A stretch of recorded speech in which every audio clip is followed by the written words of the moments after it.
All right, my camera's ready. It's recording. Take it away. All right. So my name is Stephanie Carrasco. This is the end of my 4th year of teaching. I actually started out teaching in Miami 2 years of 12th grade ELA with Teach for America, and I've been at BSC now in Brooklyn for 2 years teaching 6th grade world history. So Bedside Collegiate is one of the uncommon schools. There's 22 in Brooklyn, 49 overall.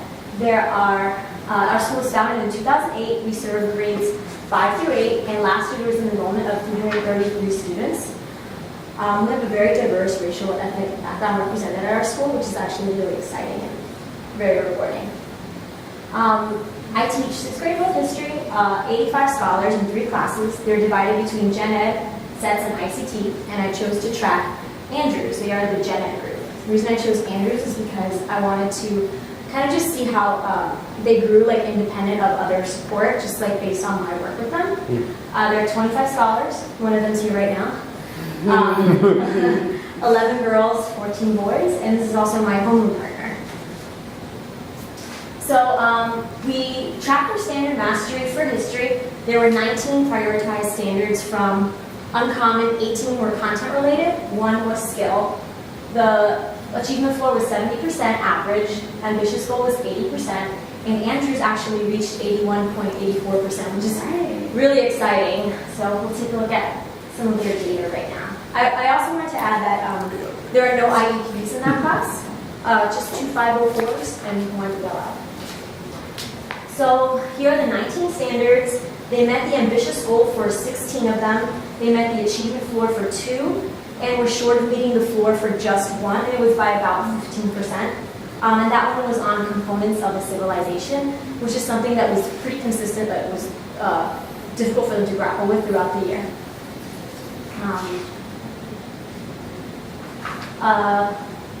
19 scholars met the ambitious goal, which is roughly 76% of the class, so that's really awesome. 3 met the floor, but not the goal, and then 3 missed the floor.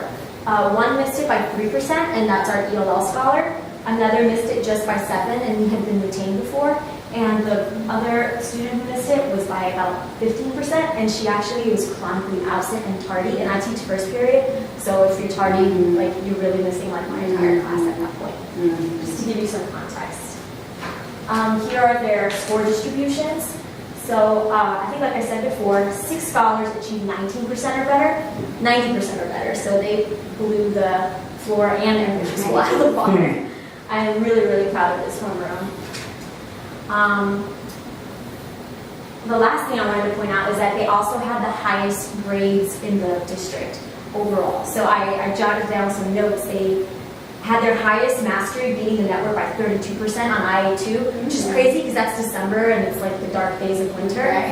So that was really exciting. And yeah, I'm very excited for this group. They're very hardworking, and as you'll see in a second when it comes to character and behavior, they're very energetic bunch as well.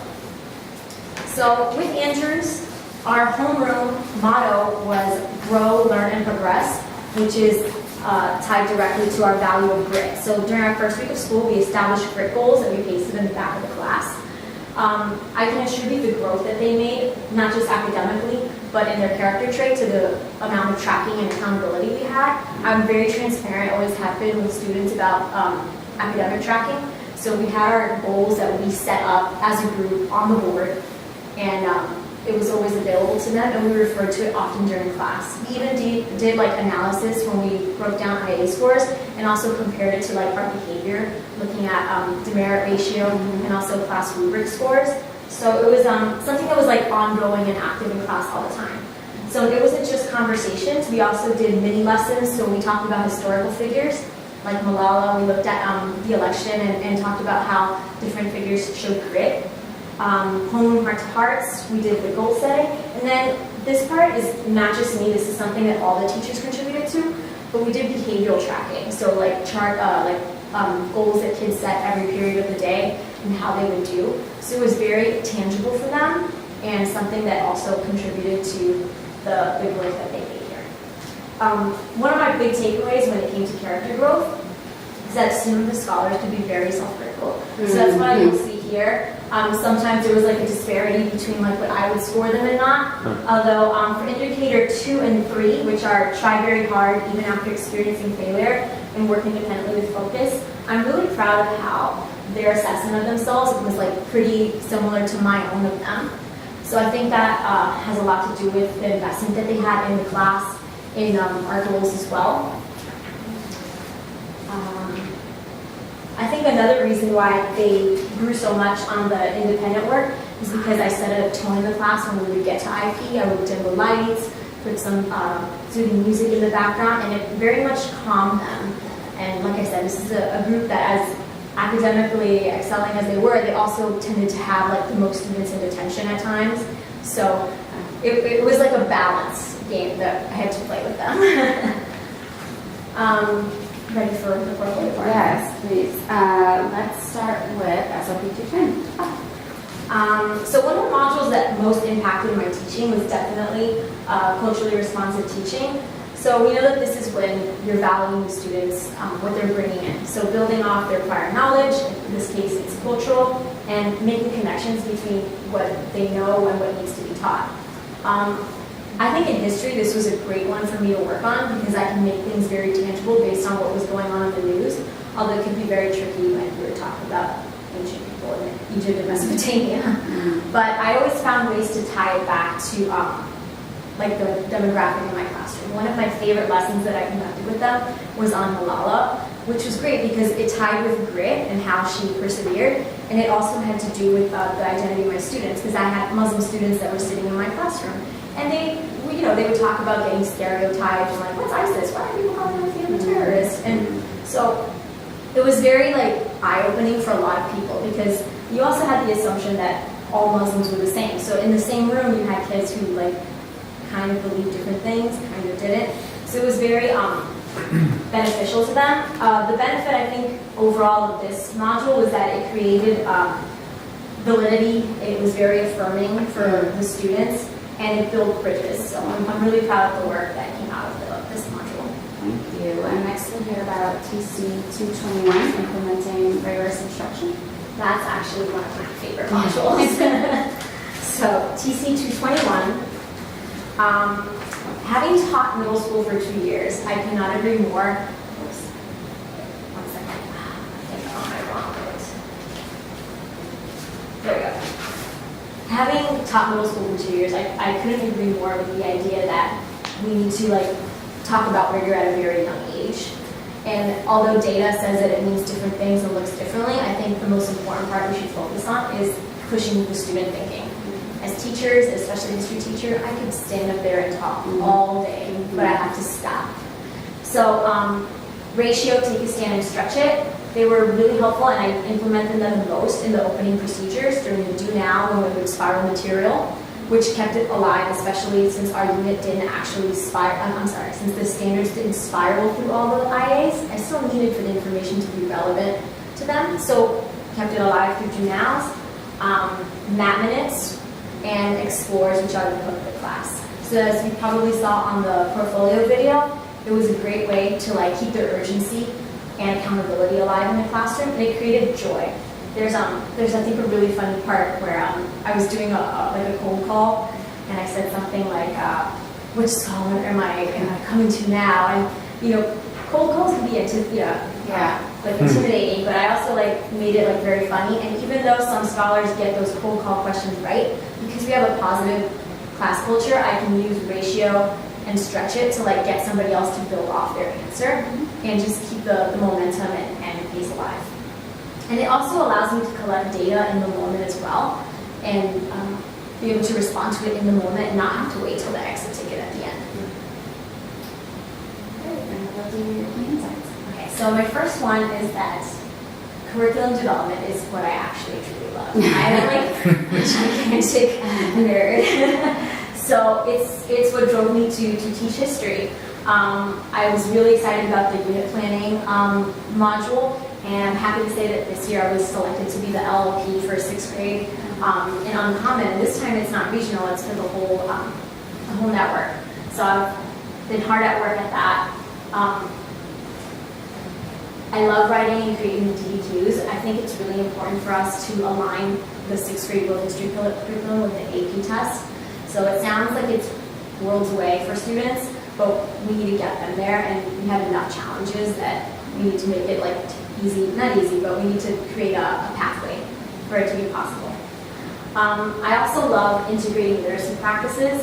I work really closely with my homeroom partners who teach ELA, reading and writing, and we try to align so that we're not contradicting what the other person is saying, and we want the kids to all be successful. And I think our next state exam, like, we're really excited to get those scores back, because I think that alignment made the kids feel really confident. And we can see as you walk around, like the planning pages that are done, the same annotation style. So that consistency is really helpful. So I'm excited to do that. Now embarking on this development journey. Yeah. And then the last thing, I think they told us to stay away from cliches, but it's true. Who told you that? This is a very humbling job. It's a very humbling career. There's always room for improvement, and I think that's something that Relay does a good job of kind of reminding you. Like you can feel overwhelmed, but at the same time, you have to rely on your colleagues. Like I know that I have lots of room to improve when it comes to addressing diverse learners. I've gotten better, but I really want to focus on helping ELL students. There's always room for professional development. I don't believe that you can just be a teacher and be complacent. Because if we're trying to teach children about the value of learning, we need to model that as well and be lifelong learners too. It's something I talk about in class a lot. Yeah, there's a lot of reflecting and there was a joke in Teach for America too, you reflect on reflecting. Right. But it's really important, especially when you're thinking about the communities, the partnerships that we have with families. I'm sure you know at Uncommon we work very closely with parents, like texting, calling, all hours, and it's really important. And it's not just a responsibility, like kids see you as a role model. Edgerlyn in the top right corner dressed up like me as career day, not as a teacher, she dressed up like Miss Carrasco for career day. And my buddy Terrell here, who's representing his class, and he's someone who's taught me as well. He's taught me about patience, he's taught me about perseverance, and good gentleman. But I'm really excited to make this a career and not just a job. Because I don't like it when the kids ask you constantly, are you going to be back next year? Like, it shouldn't. There's something going on with our profession if that's like the expectation. We couldn't agree more. Thank you so much. We'll move into some Q&A. So I want to start with thinking about your academic performance and your goal setting. So you have prescribed goals here at Relay, and you also mentioned that you worked with your class on setting up goals. And next year you'll be out of the system and you can track data. I'll be teaching too. Sorry, yes, out of SGA. You will be out of SGA. So how would you, thinking about next fall, how would you set up goals? Like how would you combine the standards mastery work you did with what you already do at Uncommon, with what it sounds like you do with your students? Like what's your vision for data when you're on your own next year? I think Relay pushed me to think more about standards, because I think in the past I wasn't focusing on the standard, I was just focusing on like the raw score. And that's not like a very good measure of what they actually learn. So I want to get students thinking about that, because when we started the tracking, the kids were just concerned with the actual average and not with like what they learned and how to get better at it. Because that's not, I'm not giving them a tool or like an actual action step by just saying do better, you'll get a better score. So what I've done before, and I want to try and implement it again, is create like a tracking sheet where it comes out of when you print out their IA analysis that actually lists their standards. So I want to make them accountable for it and actually like transfer the standards that they were weak on, so that they can refer to that and know what they do need to work on.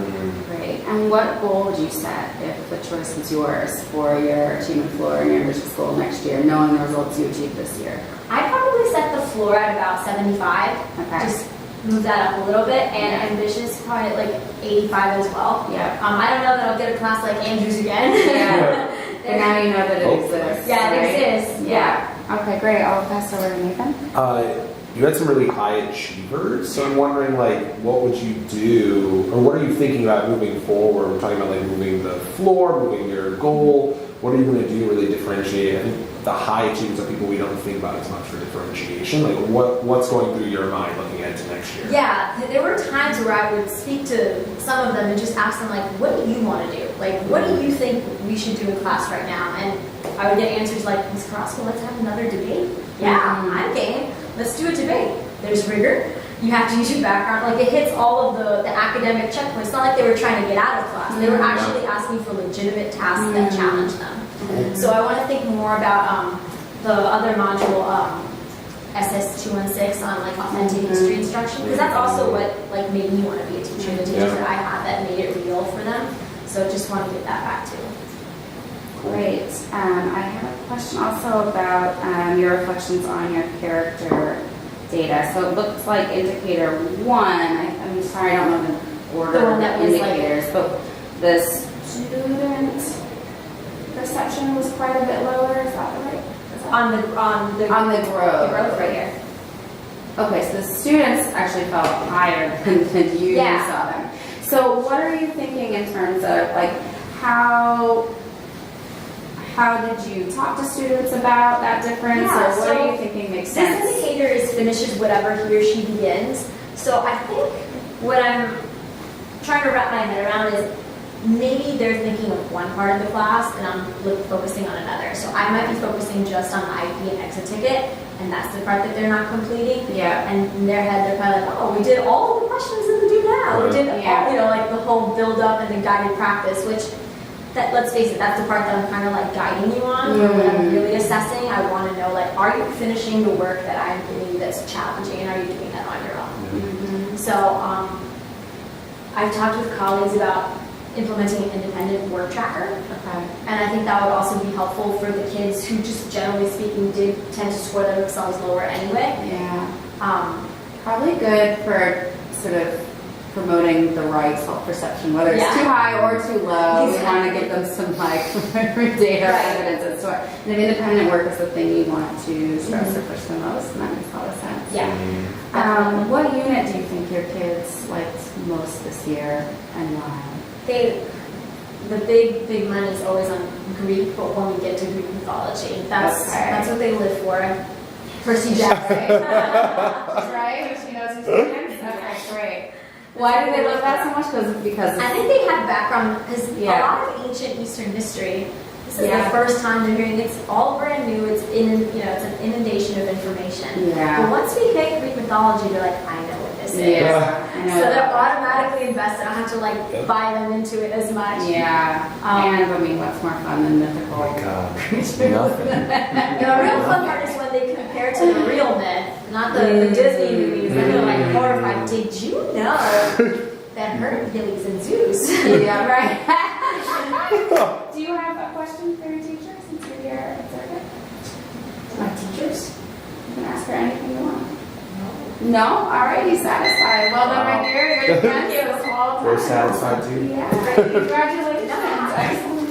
Appreciate it. Nice to see you.